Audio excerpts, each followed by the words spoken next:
TIE Hunter is going to go in. Chain Frost is going to be casted. A lot of damage. Line gets picked off immediately. Going for the Chen next. Chen taking a lot of Chain Frost damage. And Chen is going to take a soul essentially to the face. Then you want that Venom.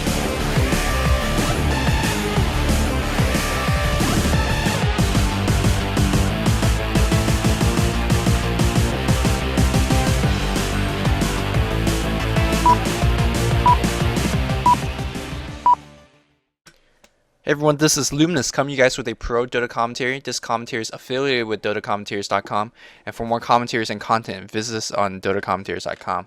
Alright, let's get this game on the way. We have MYM versus Navi. I kind of alluded to these two teams in my previous commentary, and if you're not really familiar with how these two teams work, well, one, you need to watch more commentaries because I do MYM all the time. And for Navi, they're formerly known as, well, I was gonna say they're formerly known as DTS, but really it's only Azar and Dendi that went from DTS into I guess original Navi. Now they have Goblin. The other two I don't really know how to pronounce. It's like Expa and Xbox. I don't even know. So I know how I would recognize them if it's on paper, but I don't know how to pronounce it. So apologies for my failed English. And I was saying that in my previous commentary that these two teams are kind of like the premier powerhouses in the European scene right now. Both Navi and MYM, I think in the past month, haven't dropped a single game, or unless I have missed it on the Ghost of Gamer replay, haven't seen them even lose a single game, and that's a respectable streak. But one of the streak is going to end today as we have Navi and MYM pitted against each other. This is game 2 already. I don't know the result of game 1, however, it's rather short and one-sided, so I didn't watch the game. I have no idea what's going on with that game, and I'm just casting this game because I heard really rave reviews about this game, and it was, you know, a recommended replay and an RR and high rating, so I'm gonna do hopefully a very good cast of this game. And we do have Navi on Sentinel, MYM Scourge, and this is the AP remake of a Captain's Mode. I don't have to pick and bans yet, but once I do have it, I will just throw them on like I did last time, so hopefully that will allow you to gauge things a little bit better. Since I don't have the bans, I will just have to do with what I can here. And looking with the picks here, I'm going to look into the MYM picks first because I'm more familiar with their playing style. They do have the line, a Nerf Shaker, a Shadow Fiend, a Furion, and a Clockwork. So right off the bat, you might be thinking like they do have quite a bit of solo heroes. They have a Clockwork, they have a Shadow Fiend, and a line that could all solo. You know, and on that note, you could say, yeah, the Clock's gonna solo, the Shadow Fiend's gonna solo, and then they put a Demon on Witch on the side lane. But I would normally agree with this. It's just that they do have Demon on the Demon Witch, and Demon is primarily MYM's kind of the solo mid player, or at least they have been putting him in the solo mid for a long while. So it won't surprise me at all if we see a line solo mid, and that would kind of make it so there's gonna be a little bit of trouble in terms of putting the Shadow Fiend and the Clock. But I'll get into a little bit more in that just a bit. And looking at heroes here, these are very stock MYM-esque hero.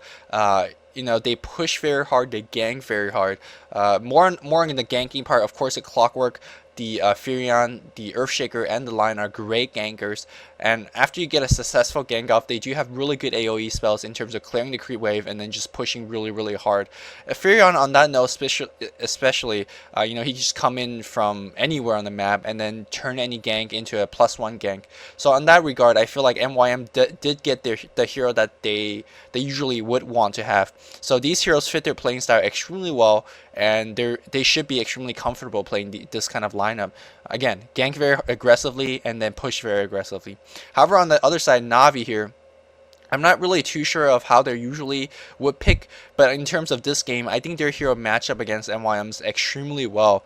On that note, if you look at MYM's heroes, right, they do have the Sprout and they do have the Cog. These are not legit stuns in terms of like actual stuns, such as, you know, Stormbow or Magic Missile. Those are actual stuns. Whereas here, when we have Sprout or things like Power Cogs, they're more like positional limitation kind of thing, which doesn't work as well against heroes such as the Illusionary Orb on the Puck, Swap on the Venge, and I guess also a Blink Dagger on the on the Enigma. So on that note, these heroes with their high mobility will operate quite well against the kind of the limitation pseudo stuns from the MYM squad. So on that note, I feel like the Navi defensively should have the advantage. Offensively, I think they would have a big advantage in a team fight as well. If you look at their Dream Coil, the Black Hole, and the of course whatever spell the Invoker would decide to throw out, that's a hell lot of AoE, and I'm not too sure how MYM is going to cope with it. Generally, in past experiences, MYM ganked their way into a huge amount of, I guess, a lead, and then when the team fight starts to happen, it doesn't matter. Like they would have a higher level, they would have more items, and then the team fights will be lopsided in that way. It's just I feel that the Navi team, they do have pretty good defensive spells, such as the phase, such as the illusionary orb, the swap, of course the unstable current from the razor, and then of course the invoker would have ghost walk or deafening blast or tornado. Those are pretty good defensive spells, especially when you're being ganked. On that note, I'm not too sure whether MYM could get their ganks off, or at least get their ganks off as successfully as they always do against the other teams. So I feel like Navi should be able to hold their own in terms of the ganking phase. Laning phase wise, again, it really depends on how these lanes going to be thrown against each other. Judging, if you look at right now, right off the bat, on the Enigma here, he picks up a Sobi mask, so that's more than likely he's going to go into a jungle build. We're going to see a Puck solo, and then probably Invoker solo as well. On that note, we're going to see Avenge and then Razor. These are pretty tough lanes to cope with, and it really depends on how MYM is going to lane. So now going back to that, how MYM is going to lane in terms of they're having 3 or 4 solo heroes. So most likely we're going to have Furion jungle. That's kind of a stable. That's how MYM really like to play their Furions. And then we have a clock most likely on the long lane.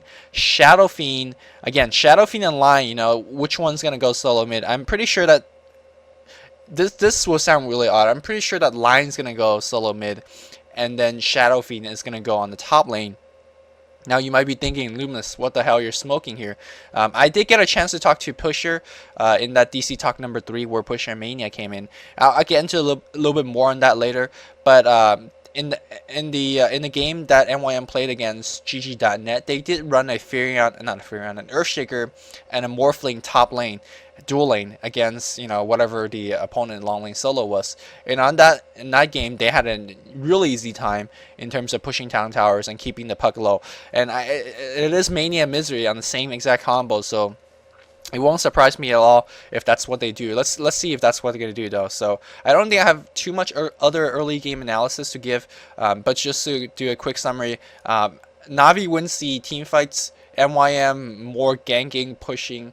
It's just that the Navi does have better defensive hero in that regard as well. So I feel that Navi will have a little bit of advantage in terms of the picks, but definitely MYM did get what they want. Like these are the heroes that they really love to play. So on that note, I don't feel like any team's really outpicked. And I really like it when it's like this, a big game between 2 big teams. I don't want, one team to be severely outpicked. This is just comes down to skill. In terms of skill, we'll see which team is going to be more skillful. As we see here, Crow flying around. If you watch that commentary between GG.net and MYM, the Crow actually sniped the chicken. And where's that chicken? Chicken, yes! This is how you prevent this. You tuck this smartly in behind the base, so there's really no way Furion could come in for the kill. And let's introduce little players here. Of course, the Sentinel is like, we Chinese, we get numbers and stuff, but it's art style, Dandy, X-Bach, and then there's someone that starts with A, and then a Goblin. Meanwhile, this on the Scourge, we have Demon. Oh, actually curling it a little bit. This is really afraid of of the chicken snipe. But anyways, so we have a Demon, Mania, Misery, Milk, and I'm pretty sure this is Lacoste. Lacoste always like to have funny names. And the laning phase, we're gonna have a Venge in the jungle, probably just doing whatever he is, boarding, pulling, and yes, we are gonna have Art Styles Enigma in the jungle. And the mid lane, we're going to have an Invoker and Lion. A little bit on that later. Of course, Melk's Furion is going to be jungling. Actually, just a Ring of Protection. Quite interesting. That's where it's going to be going next. And we are going to see a Shadow Fiend on the top lane. I urge you. No. What's this? I promise you. Is that the right word? Yeah, I promise you that I did not see the parser. I did not. This is just all guesses. All guesses. And we are going to have a Puck top solo. But just going back to the mid lane in a bit. Now, normally I would say here Invoker would have the advantage because he does have higher base damage. However, if you just look at the position of these two here, I feel if you could tell, Lion, it seems like he's on the upper hand because he does have the new guess. This is exactly what I'm talking about. Impale for the harass and then gets the creep as well. So yes, Invoker will have the higher base damage. So in the long run, Invoker will have higher creep stats. However, in the earlier level, Lion will have the advantage in terms of having the better spells and then being able to harass harder with his spells. So we'll see how the lane will play out in the long run, though. Really, this lane is so like skill dependent. You can't really call it one way or another. But we are seeing the Invoker going into a pretty good lead, getting some really nice deny off, and he's getting some physical harassing as well. On the top lane here, Shadow Fiend is doing his thing. He's just getting his free farming. Really well played by MYM here. Rather tanking the damage. Don't want the tower to get to really well played. Most players will just ran behind the tower, and then they will lose creep equilibrium. Well, they're kind of losing creep equilibrium right now. But what I was trying to say is that they didn't want the tower to fire as much shot off. So now Misery could creep equilibrium better. If the tower would kill all these creep waves, the next time the creeps would meet would be over here, and then Puck would have tower coverage and whatnot. And now the creeps are a little bit being pushed. Yes, Shadow Fiend picking up a Ring of Protection. This is, definitely not standard at all. But I think he's going to go into a quick Ring of Basilisk, pop that armor on, and then go for a push. This is exactly the same thing that Morphling and Earthshaker did against Kuroki's Puck in GG.net versus MYM. So it wouldn't. Yeah, he's going to go into pick up that Ring of Basilisk, turn the creep armor on, and just gets a couple of hits on the tower and do some really, really nice harass on that tower. Meanwhile, on the bottom lane, I'm pretty much guessing the exact same thing. Clock, let's see how Clock's doing. Clock being extremely oppressed down by a Vengeful Spirit. Only one creep kill. He's that's more or less standard nowadays. Like in the Clock play, as we see. This is going back to this lane. Armor on and Earthshaker and the Shadow Fiend. Really nice phase though from the Puck. It's gonna prevent him from taking quite a bit of damage. Yeah, so going back to the reference I had earlier about Pusher Mania joining in the DC Talk number 3, I definitely asked them, how do you actually play this lane correctly? They had the Morphling and the Earthshaker that time, and this time they have a Shadow Fiend and an Earthshaker. And what Mania told us that really this lane is mostly down to using the advantage of the Earthshaker and whatever other hero predominantly with the long spells. Of course, Fisher is a really long spell.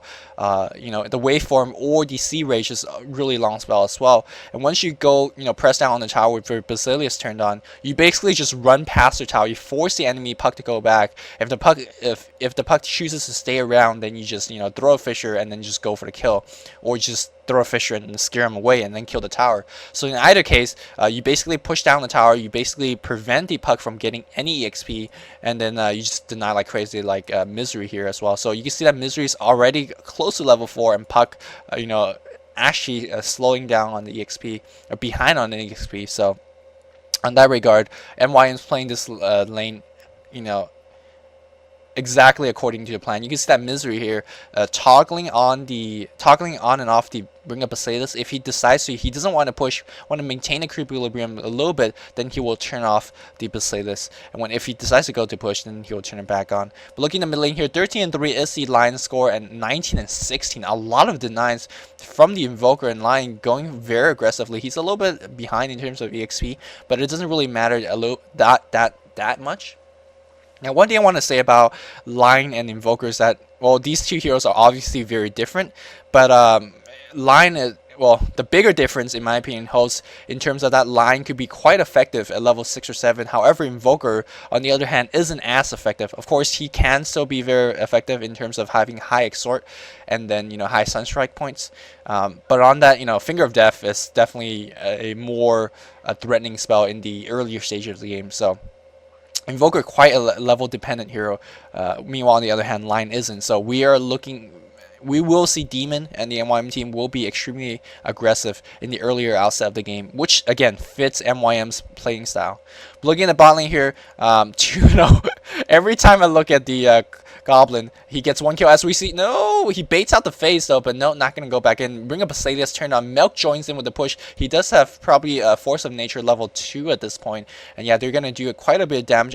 I'm not too sure whether to get a kill though. Will they have a baiting out the Fisher? Puck actually being extremely more aggressive than he should be. Misery gonna come around. They are not drawing any tower aggro. Really well played by the MYM team, and the first tower is gonna go down to Misery. But however, on the bottom lane here, a push is gonna be going on. No Ring of Basilius turned on this lane. No Ring of Basilius at all. But it doesn't matter. Eidolons are helping out. They're doing quite a bit of damage. Clockwork doing whatever he can to repel the push, and Puck gotta be careful. Even though he is under the tower, he can be killed very, very easily. As we see Earthshaker again, like fearlessly walking in. Is he gonna get a kill on the Puck though? Puck, meanwhile here the Razor destroyed the tower, so I really want to keep my eye closed in this lane, because I feel like if there's a death going on, it's either here in this lane or the lane on the side. But no, there was a gank going on by Milk.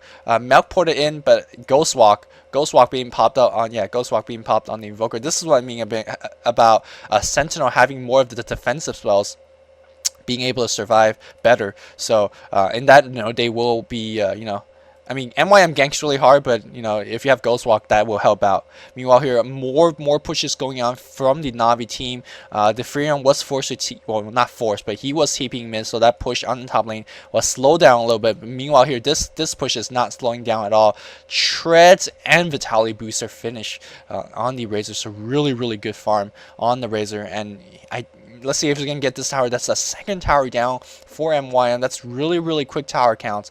Let's see who's gonna last hit this. Is Clockwork gonna go? No, the Razor last, and yet another tower. So that's gonna be a very quick Vanguard finish on the Razor. Now, in my previous commentary, I was talking about how Vanguard and Mecha. Personally, I do like the Mecha a little bit more because it helps out the team a little bit better. And in terms of the interaction of range Vanguard versus... Oh, there we go. Fisher going in, and that is a kill. Very easy kill.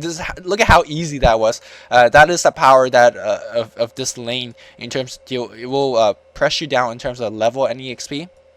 And also, if you just, if you stick your head a little bit too long, too forward, a single Fisher and then a single either raise or a a waveform. That's freaking it. So very easily done from Misery and Mania, and they will get another tower most likely. No, a person's going to be teleporting in. This is going to be a Razor. Razor in this case will be able to... Ooh, there's a Fisher going in, and Demon Witch is nearby as well. 2 Rays does hit, but unfortunately the Razor extremely tank with this Vanguard finish. Yeah, Vanguard already finished on the Razor. He is going to be a-okay in this lane, just going to chill back and regen quite a bit. Now Clockwork taking his precious moment of time to regen a little bit of... not regen, get a couple of extra point of level. He will really need level 6. Before level 6, he's not too effective as a hero, but once he hits level 6, then he could get his gank on fairly effectively. We on the mid lane here, Prophet Milk trying to get his level 6 as well, because you really want his nuke.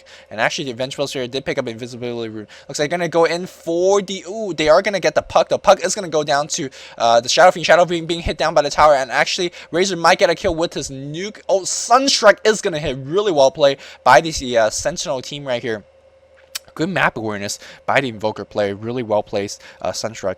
Meanwhile here, I mean, Milk is not going to have his lane at all, because Invoker says low. I have higher base damage. But actually Milk doing not a bad job. Really, he's just staying here for the XP, and also Demon Witch gank the top lane. And man, Invoker 47 and 20 CS. Really well done CS by the Invoker. And he does have treads already finished.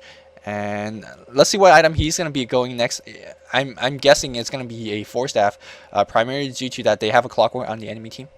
So Force Staff is pretty much a standard against a Clockwork. So, and of course, generally there's no reason to rush Agastick first, because Agastick's only useful if you're level 17, and you're not going to hit level 17 so very quickly.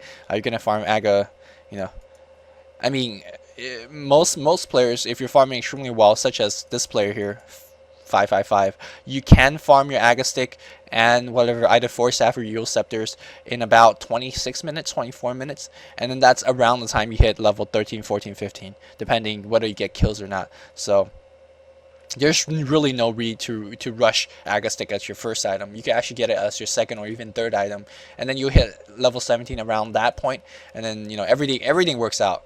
As we see, Shadow Fiend is going to come in. Razor does sense it. Let's see. Furion is going to be teleporting in as well. And this is going to be the aggressive ganking style of MYM. There's a Sprout going out. Oh, misraised by Misery. This is not something you will see quite often, as we see Stormseeker being popped, and that is going to be it. On that note, I don't think even if Misery hit that raise, I don't think they would have got the kill. But MYM is going to lose the tower on the mid lane. And they're going to try to get a tower push of their own. Clock spamming a rocket to the mid lane. And let's see who is going to last at this tower. Art Style lasts at this tower. So 3 towers down for the MYM team. And all tower last hit by a player on the Sentinel. So really well done in terms of the last hitting. It looks like they're going to continue to push on the second tier tower. But meanwhile, MYM is going to be pushing as well. Puck doing whatever he can to delay the push a little bit. Glyph is being popped, and right now we will see the Shadow Fiend. Oh, there we go. EMP Tornado going down on the Shadow Fiend. Shadow Fiend. Oh, a lot of nukes going on. There is going to be a black hole as well, but a black hole actually only getting a single hero. That is going to be the Demon, which they successfully defended. They actually kind of, well, I don't want to call it waste, but they actually used 2 ultimate for a single kill. The Shadow Fiend barely lived through that. But MYM, even though losing a hero, they did defend it. As we see, very aggressive. Is it going to be a Fisher? Fisher, ooh, on the wrong side. Was there a hook? Ooh, I think, yeah, he hooked. He hooked, but then he was still trapped on the other side of Fisher. That was a little bit unfortunate. If let's say if he hooked and then even got a permanent low blocked on the Razor, that would have been a Razor kill. So kind of a little bit fortunate for Navi there, dodging a kill, but anyway, so right now Navi doing an extremely good job. They're not dying. The score is 2-2. But you know, MYM definitely does have the better early game ganking squad, so they should be in theory a little bit more ahead. And especially when you have a Prophet, like the Prophet with the teleportation, you should be ahead. But it doesn't matter right now. Navi says we have better defensive heroes. We will push your towers. We have the the Eidolons, we have the Puck, and we have Invoker. All extremely good pushers.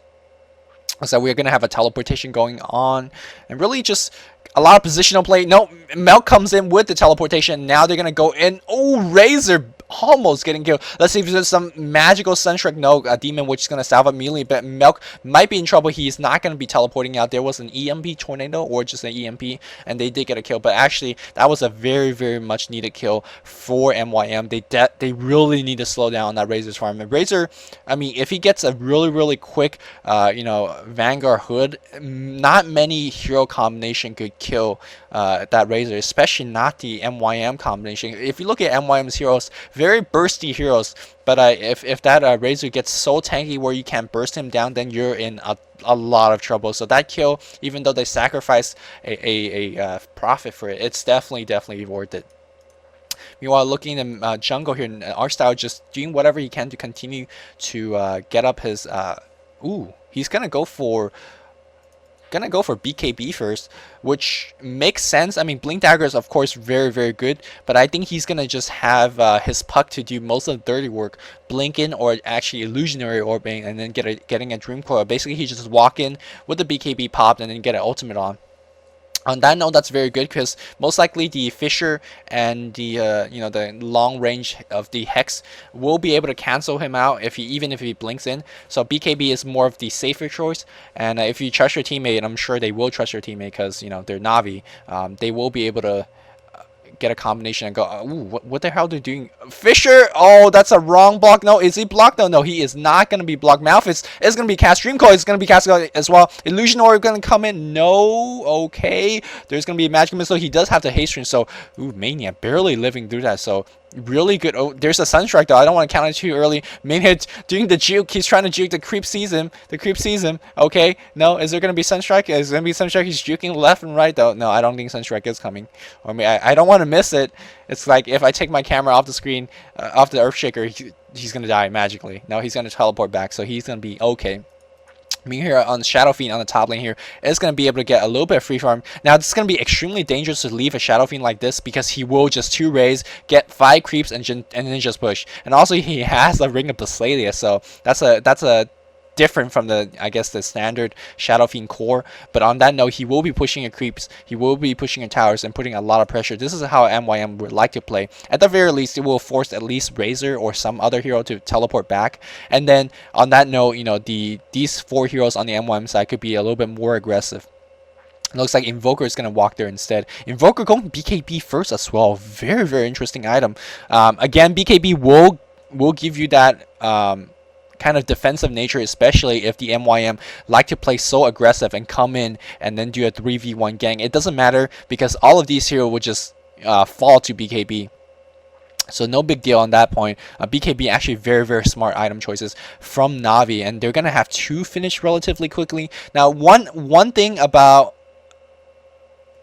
I want to say bad about BKB. Let me rephrase that a little bit. One thing not so good about getting such an early BKB is that maybe, you know, 35-40 minutes into the game, your BKB will just drop down to the 5 charge mark, and at that point you'll be like, well, you know, I still need to pop it every fight, but you just can't depend on it. You can't depend on it as much. So especially, you know, if there's a really long drawn out team fight in the 35/40 minute into the game, then your BKB is going to be, I don't want to say worthless, but it's just not going to be as good or good at all. Well, that's kind of like worth. So what I'm trying to say is 35 or 40 minutes in the game, if you go BKB first item, then, you know, it's not going to be too effective. Generally, we see this on Shadow Fiend a lot, where, you know, you rush the BKB first, and then, you know, 35/40 minutes in the game, that's all you could do. You just pop the BKB and ult, and then that's it. And, you know, the rest of the time you're basing all your stuff on, you know, physical hits. So looks like MYM is gonna get a very aggressive Roche attempt again. Sentinel, even though they do have, I guess, the better advantage, definitely do have the better advantage. They don't have the initiating advantage just yet. They really need to have the Puck having his dagger, or they really need the Enigma to have the dagger, or I guess they could just depend on the Tornado as their initiating tool. So in either case, none of those stuff are really online, especially in the Tornado. Really need a higher level of Wex to increase the cast range. Ooh, Misery going for the Lotar's Edge. What a baller build. I thought he was going to go BKB first. BKB doesn't really help. Ooh, are we gonna have a fight here? Venge is, he found out the Lodar's Edge. He's probably gonna go down. He's trying his best to juke. One raise miss, actually, Misery. I mean, these raises are not Yafid-esque, is all I have to say. Of course, Yafid is definitely really hard to follow. And here comes the hate. If you're not a Shadow Fiend player, and if you see a Shadow Fiend player miss a raise, you'll be like talking shit. But again, just to give Misery a little bit of reprise, yes, Shadow Fiend is a very high skill hero to use, and I shouldn't be like, you know, I should be like, ooh, he missed a raise every time he missed a raise. EMP Tornado going off and draining mana is just so hard to deal with, or not hard to deal with, but just annoying to deal with, especially if that EMP Tornado hits a hero such as the Earthshaker Clockwork. That is going to be very, very deadly, as we see BKB almost online on the Invoker. Just 300 go, now 200 go away, and these guys are just content to farm. I'm not too sure what MYM's game plan is at this point. Generally, they're a lot more aggressive in terms of getting the gank off. I guess this is more or less contributing to how well Navi's playing, because really they're not allowing the MYM team to get ganks off, even if they have a really hook shot, or even if they have teleportation. No, they're gonna go in for the Earthshaker. Earthshaker is gonna try to get all his spell before he dies. Yes, there's his most 2 important spells. Sunstrike goes on as well, so they definitely kill the Earthshaker. Freon teleports in as well, drops his ultimate, but that's freaking it. Oh, Clockwork trying to get a hookshot going on, but there's a range of tail actually blocking it. So actually it's MYM that's being ganked, but no, there's even more ganking action. Ultimate going on the, oh, what a very quick raise is going off. Kind of trying to guess though. Oh, is there going to be a really epic raise? Turn to your left and raise. No, but that was really quick finger on the Venge. I mean, the Shadow Fiend barely popped out of his Lotar's Edge, and then the Venge stunned immediately. So that was really quick reaction rate. That's definitely not some Ian James Barnett reaction rate, if you know what I'm talking about. But going back to this Lotar's Edge, it's definitely a very interesting item. Generally, you don't see it, and nowadays, you know, Blink Dagger / BKB is a lot more popular as a choice on the Shadow Fiend, but it's definitely a viable choice on the Shadow Fiend. Now, I'm guessing the MYM team feels like they do need a little bit more of the whole surprise kind of thing. I mean, they do already have very much surprise in terms of the clockwork cook of the Furion teleportation, but I feel like they need a little bit more than that. BKB is more of a positional item. If you get what I mean, you kind of use it to walk in and then ult. Whereas the Lodar is also a positional item, but I don't know. I like this choice a little bit more, more because of what I said about the whole sorry, missing a kill as I was talking about. More because of the whole, if you pop your BKB, you're gonna be pretty much useless 35, 40 minutes in the game. Not useless, but the BKB effectiveness is gonna be dropped. I feel like I'm beating a dead horse in this case, but you guys kind of get what I'm saying, right? So I really like the Lothar's Edge on that choice. Now, Lothar's Edge will make you a little bit more mana intensive, but he does have a Ring of Basilis to kind of compensate. But on the other hand, he doesn't have a magical bottle that you normally would see on Shadow Fiend. So right now, MYM actually just content to farm. I'm not too sure about this, because if you walk in a mid game here, I feel like Razor and the Puck and the Enigma and the Invoker will have the AoE teamfight under the belt. And I just don't know whether MYM would have answers for this. If you're in MYM's position, if you're just farming, I think the item you should be farming right now is Force Staff. Even though, again, not just because I love Force Staff, but really you need Force Staff against Dream Coil, you need Force Staff against Black Hole. Those are just items really good to have. But actually Melk says no, we're gonna go for Necro D. This is, again, Melk really loves Necro 3 as an item. It gives you a lot more survivability on your Prophet, which does need quite a bit of survivability. But I guess the other benefit of having a Necro 3 on your Prophet is that it's burst damage, it gives you true sight so you can counter ward, and of course burst movement speed as well, and then I think burst attack speed as well. So on that note, I think they're gonna just wait for the Earthshaker to farm up his dagger. Let's see how he's doing on the go. He is 1500, so you know, 650 away. It's just I'm not sure whether this is the best choice to trying to get a farming game going on against these teams, which in my opinion has a better late game, as we see Invoker finishing that Black King bar. Now, it's just it's definitely a logical choice, but I'm not too sure whether it definitely helps the spellcasting. Of course, if you're silenced or if you're dead, then it doesn't help your spellcasting at all. So I guess it's always better to be alive. However, I just feel that, again, Force Staff first might be a better choice, at least in my opinion. Again, you have the Furion the Sprout to work with, you have the Cog to deal with. So again, Force Staff, in my opinion, would be better. But all these players are like, no, no Force Staff. We go BKB, we go Lothar's Edge, and etc. etc. Meanwhile, here we do see the Razor going for the Axe Stick again. I really like the item choice, because really, if you think about it, Razor doesn't do too much of damage. If you look at his plus damage, he doesn't have any. We have a lot of teleportation going in, EMP Tornado going out, BKB pop though, but that Cog still pushed you back, and no, they're gonna try to finish the Cog. There is a swap, a lot of well, not ultimate, a single ultimate wasted for the Clockwork. At the very least, they did waste a single charge of the Enigma BKB.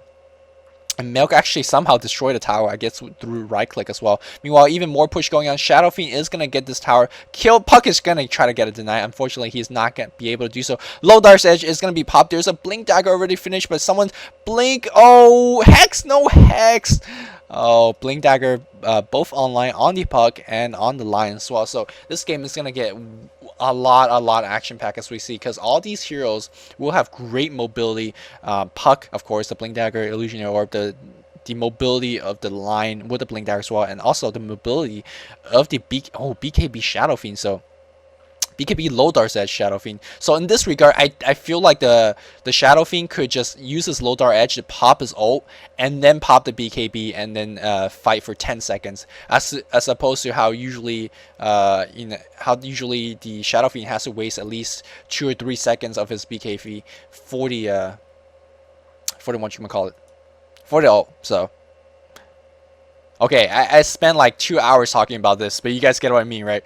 BKB is not that good as a first item, unless you're like Shadow Fiend, and unless you really need it to get that ult off. As you see, Melk going down, the Clockwork being pressed down extremely hard. The tower is gonna go down, and they are gonna get a kill. Oh no, they're really BKB being popped on the Invoker. They are gonna kill the line for sure. Stormseeker being popped, and I think the Navi team by picking up these heroes will be able to get a push going on Clockwork doing whatever he can. The Clock is just not being too effective as a hero. And actually 2 Mana Boots being picked up on the MYM team. 1 on the Earthshaker, 1 on the Clockwork. And I guess that's going to be good in terms of sustaining any long-term pushes or long-term ganking attempts. But it's just that MYM team hasn't done any of that. So I'm not too sure what that's all about. But we'll see though. We'll see. This game is still very, very fresh. There's going to be a lot more game left to play. So Earthshaker does have his Blink Dagger finish, so he will be able to get his team fight going on. And then MYM Milk does have his Necronomicon level 1. I just feel like, I don't know, man. MYM just okay, content to push, content to farm. We'll see how Navi makes of it. Navi, I mean, they're doing their job. They're ahead in terms of the hero kill. They do have their necessary team fight items already, specifically the Blink Dagger on the Puck, of course BKB on the Enigma, and then Razor getting his farm. Now, going back to the Aga Razor, yeah, he doesn't do too much damage, so having an Aga Stick will give you a lot of DPS. Also, Aga Stick is a good pushing item on the Razor because, you know, you do damage on the tower, which is kind of, you know, you don't really see it all too often because you would pop it in a team fight. You won't really pop it on a push. So, but it definitely gives you a lot of, even more survivability, and always, you know, more survivability always is good. So looks like there's going to be a mid push going on, and I think these guys are looking to do a jump. Again, high mobility. We're going to see Earthshaker come in, and MYM really good at winning team battles. Here we go. Earthshaker, Blink Dagger, let's go. No Blink Dagger just yet. There we go. Ultimate hitting 3 or 4 hero. They did get the puck though. Earthshaker trying to drop his spell. Unfortunately, he was not able to do so. They will pick up the great Black Hole, getting the Shadow Fiend, who's under BKB, and they are going to focus on the Shadow Fiend. No, they're not focusing Shadow Fiend. Shadow Fiend extremely tank at this point in the line. Drops his Finger of Death before he dies, and no, they are not going to get a kill. And Shadow Fiend does pop his invisible ability, and they are going to try to pick out the puck. Puck extremely low. Yes, 2 rays from Misery. First one being faced, and the second one being dodged. No, but puck, the Clockwork goes down as well. So Navi really ahead in terms of team fight. I'm not. Ooh, 1 raise going down on the Invoker. Invoker extremely low. There's a lot of spell being invoked, or a single spell being invoked. Is that? I don't know. What is that? Tornado? That is going to be Tornado. Tornado will not hit. Will not hit. And I think Shadow Fiend will be okay. See, if he had BKB in that choice, or if he just had BKB, he would not have made it alive. So in low Dark Edge, you could definitely, you know, the cooldown is definitely quite short, so you can spam it in a. I think he used it 3 times. So he used it to initiate, and then he used it during the team fight, and then he used it at the end of the team fight to escape. So you said low Dark Edge definitely has his own merits in that regard. But just going back to that team fight, I'm not too sure why Mania hesitated a little bit.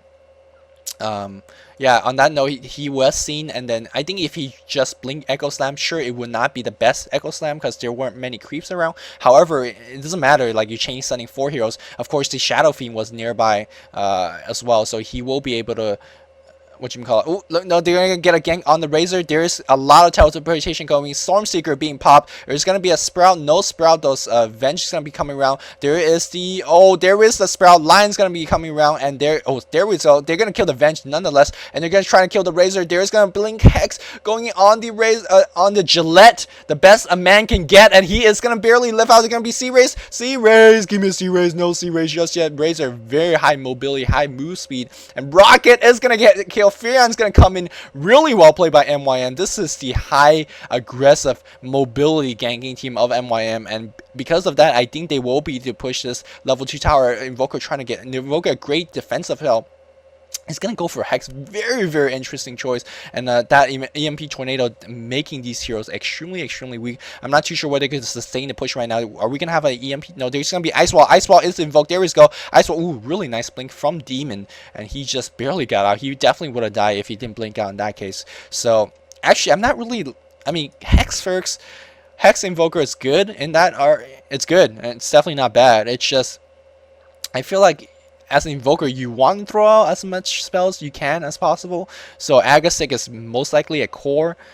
But, you know, Hex is always a good item. Always a good item. So we'll see though. As we see MYM going for the second Roche attempt. But this time a Navi is ready. They do have the Blink Dagger. Keep in mind the Puck has a Blink Dagger. The Enigma also have the Blink Dagger. So let's see if they can get...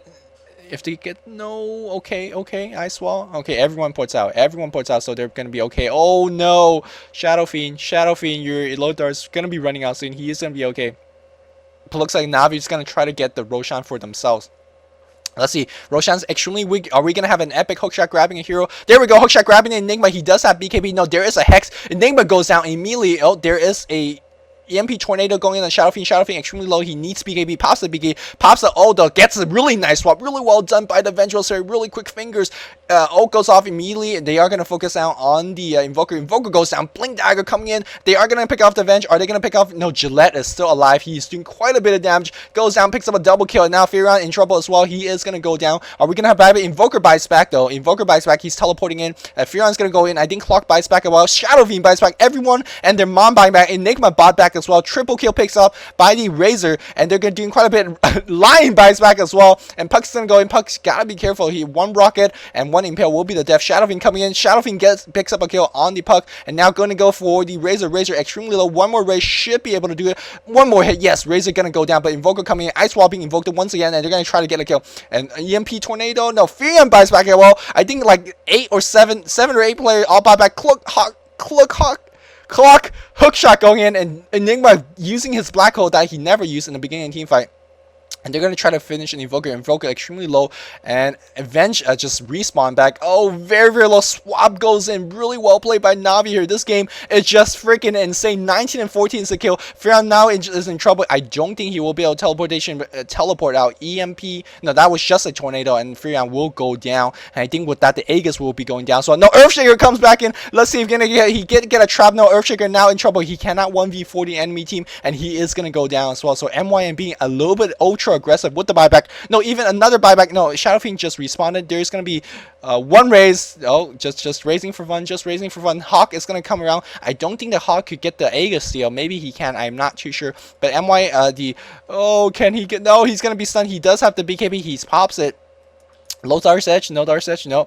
He drops an item. He drops a teleportation scroll. He's trying to get the Aegis steal. He's trying to get the Aegis steal. Now Navi decides to turn back. So the aggressive buybacks of MYM, yes, they did cause them a couple deaths, but at the very least it prevented the Roshan attempt. And it looks like the Misery is gonna go back in for the Rosh. I don't think he can. He can't really depend on his. There's a Sentry War. Yeah, he does. Like I said, he can't depend on the Low Dark's Edge all too much, especially against a very good team such as Navi. And finally, I think this Rosh will be going down. Man, that was an intense exchange. No, Demon is going to go down. He's going to pick off the... Oh! Pick up, yes, he picks up the Venge. Clock goes in, the Aegis extremely low. Aegis extremely low. Who is going to pick up the Aegis? Puck gets Aegis, and that is huge for Navi, but are they going to lose a single hero? They are definitely going to lose the Razor. Are they going to lose the Razor? Razor, oh, surviving, blocking lab damage. Finally, Razor goes down, and they get, BKB being pop on the Enigma. I don't think his Black Hole's online, though. No, Black Hole's definitely not online, and I think he might be in trouble now. A lot of cogs, a lot of stuff going on now. Enigma is going to be going down. Now, Invoker, Lightning Revenant has bought back as well. Puck is going to come back in. Puck doing quite a bit of damage on the,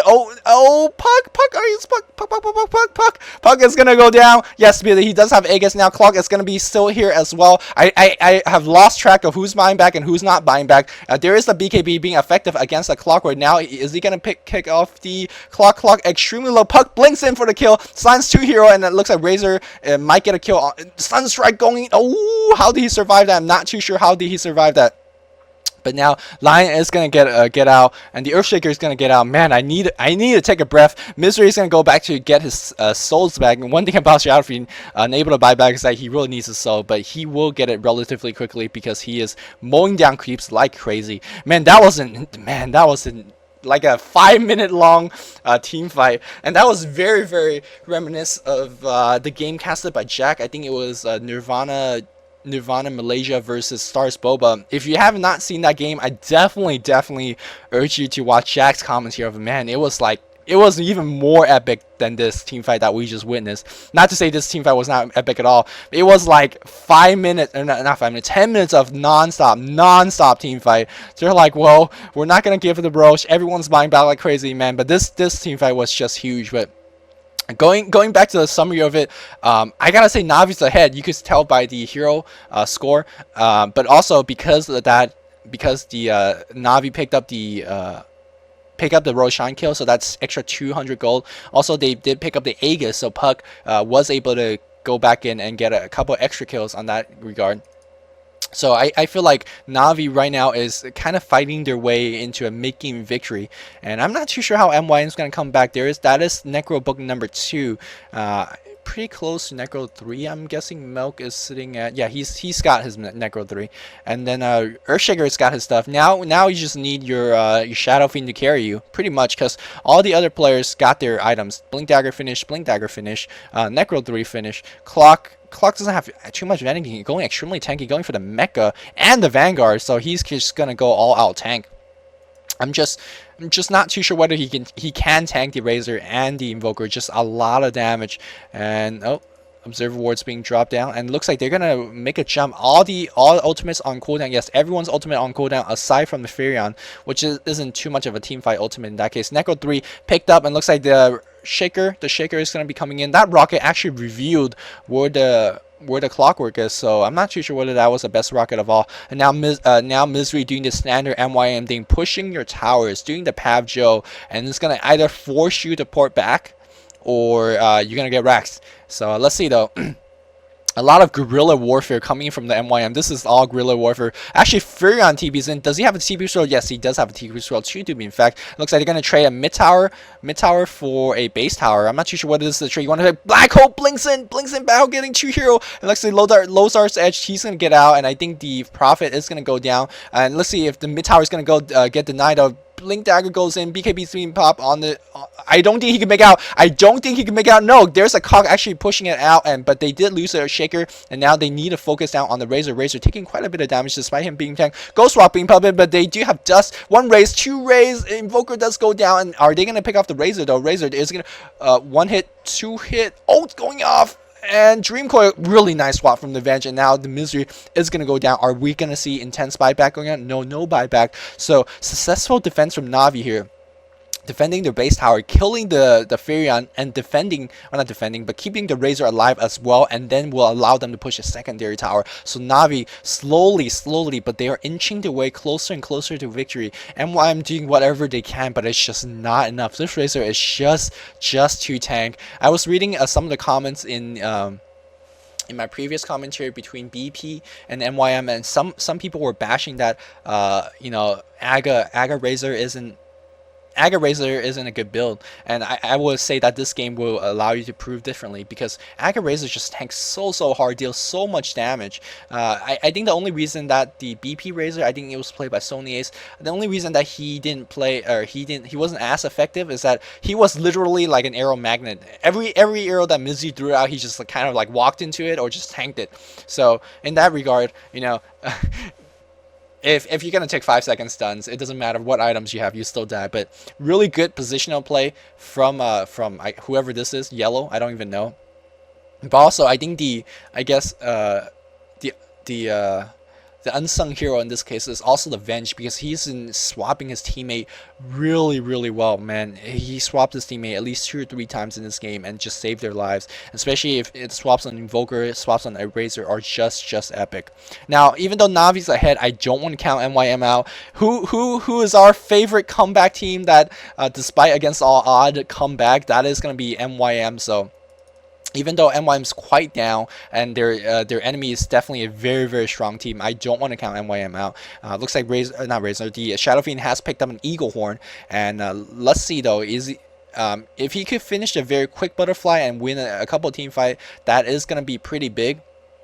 It's just I don't think they have any answer for this Blink BKB black hole from the Enigma, and right now Art Style has been dropping some really nice black holes. It looks like they're gonna get a push going out on the top lane as well. There's conversions in the jungle, but unfortunately there's no one here because every enemy is gonna be pushing the top lane, and now this will force the MYN team to go back. Prophet is gonna try to push some exterior. Is he going to try to backdoor? No, he's not going to try to backdoor. And these guys are pushing very aggressively into the base tower. Let's see MYN, everyone from MYN teleporting back. This tower is going to take quite a bit of damage. The tower might be going down before the team fight even starts. Yeah, the tower is going to go down. This is the power of the Aga. Oh my god, big ultimate coming in from the Shaker. Shaker doing a lot of damage. There's a black hole. They're grabbing 2 heroes. So let's see if Shadow Fiend, oh my god, Ice Wall is just too, oh my god, Venge swap. I think MYM just being outplayed at this point. MYM being so outplayed. I can't believe I'm saying this, MYM being outplayed. And they're going to pick off the Prophet. They are going to pick off the Shadow Fiend and Navi into a complete dominating team fight. That was a great opening from Maniac, but really good Invoke coming from the Invoker there. Invoker Ice Wall is so broken. I'm not sure too sure what you guys feel on this, but so broken. You can see that it doesn't matter if you have low Dar's Edge. It doesn't matter if you have BKB. He will just pop the Ice Wall, and that's freaking it. That's a case where you can make for Blink Dagger being better than Lodar's Edge or BKB in terms of initiating with your ult. And you can see that Stormseeker just doing so much damage to the Rax. My cat is just pulling the Rax so very quickly. Navi off to a 4 Rax victory, a 4 Rax advantage. And I think I don't want to call this against MYM, but I gotta say this is the game. You know, even though MYM again very good in terms of late game, in terms of winning and comeback, but on the other end, these guys are just a little bit too stacked. 4,500 gold on the Razor, 3,800 gold on the Invoker, and 3,600 gold and 3,000 gold on the Pug. So these guys are just filthy rich. Meanwhile, on the other end, just not even close. 180 creep kills on the Razor, 155 on the Invoker. Meanwhile, 185 on the Shadow Fiend.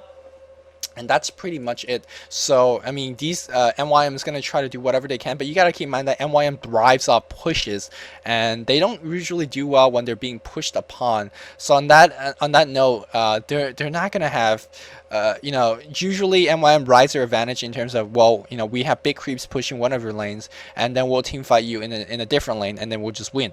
So, you know, Milk is like microing like an absolute Korean right now, but you know, all his units is low, so yeah. Okay, anyways, I was saying that MYM usually does well because they have big creeps on you, and then they team fight usually in the lane, and then whether the team fight goes well on them or not, you can lose even more buildings, and if they keep doing this, the MYM will win eventually. But now Navi is having advantage on that position, so Navi right now it's just looking like absolute champ on and no limit on Hex on 6-9C, and there's 1 Hex, there's 2 Hex, 3 Hex, man, 3 Hex on freaking MYM. I mean on Navi, and sorry to distract a little bit. So the referees actually talking about it. 3 hexes. Are you okay with 3 hexes? They're saying it's okay. MYM actually pretty, you know, they're generally pretty well mannered in that. They don't give a damn. 3 hexes, whatever. We'll beat you with 3 hexes. We'll beat you 5 hexes. But just saying 3 hexes is a little bit overkill. Because seriously, the next team fight we're gonna see. We're gonna see 3 hex. I'm saying. They could keep a hero perma hex. That's how baller they are. Navi extremely witch. Now Misery doing his thing, trying to get a push going on. He will have butterfly flinch, I hope. No, he doesn't. Or if he has it, yeah, no. What the fuck? Is that it? No, he doesn't have butterfly flinch. They really need to put even more pressure. Furion ports to get a push going on. Will he summon Necro 3? No, he's not gonna summon Necro 3. Now this is the last standing defense. Let's see. Stormseeker gets popped. Tower go down so quickly. Those Necro 3 minion comes in. Let's see if it's gonna be a mana draining. Mana drains someone. No, mana drains no one. Okay. Tower's still up though, so let's see if MYM could just hold and defend. But here Navi is in the commanding lead here. They could do whatever they want. They could take all the time in the world. Here we go. Invincible going in. He's trying to. Oh, they're gonna get the Invoker. Invoker goes down, and that is huge. Let's see if he's gonna buy back and go BKBs. No, they're gonna finish on the Puck. Puck very low. Puck goes down as well. MYM on the verge of a good comeback here. They're gonna try to finish. No, Razor is just too tank. They did kill off 2 hero though, but Misery goes down. Does Misery have buyback? No, Misery does not have buyback, and now we do see the Earthshaker be in trouble. Razor gonna come in doing quite a bit of damage. I think even though they have such a good early lead in terms of team fight here, I don't think they could do too much with it though. Let's see. They're gonna try to force down the Razor come back. The Navi team is down 2 hexes. They get kill the 2 heroes with the 2 hex, and they're doing so much damage on the Clockwork Goblin. Goblin already at half HP, and they're gonna try to focus down the tower. The Lion's not gonna be doing too much. Earthshaker taking quite a bit of damage, and Earthshaker is gonna be going down. Pops is Black Hole getting 2 hero. It's gonna be Hex blinks behind. well, Lion blinked behind it and then got stunned, and then that I'm not too sure what that was about, Demon Witch. And that is, I gotta say, that was the game. Yeah, that is gonna be game. GG is gonna be called. What a roleplay game from both teams, and Navi is just so impressive in this game. Never mind what I'm talking about right now, but that mid-game team fight on the Roshan pit was just insane, non-stop action.